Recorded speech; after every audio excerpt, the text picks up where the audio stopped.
Mahasiswa berinisial ABR beserta rekannya ini ditangkap unit reskrim Polsek Wolio.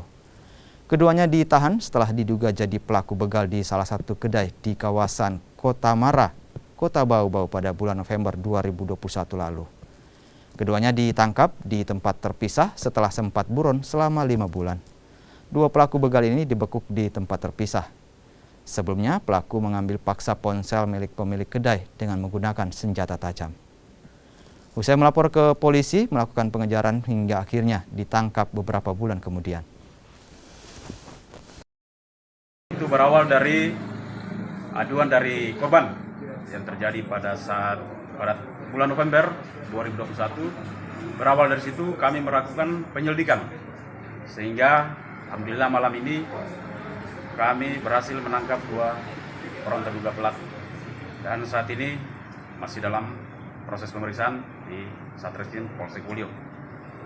Kemudian pasal yang kami persangkakan pasal 365 ayat 2 kedua dengan ancaman hukuman 9 tahun penjara. Itu satu dari pelaku mahasiswa ya? Ya. Motif dari sendiri untuk pelaku? Motifnya mereka melakukan pembegalan ini untuk hoya-hoya, untuk mabuk-mabukan berdasarkan keterangan dari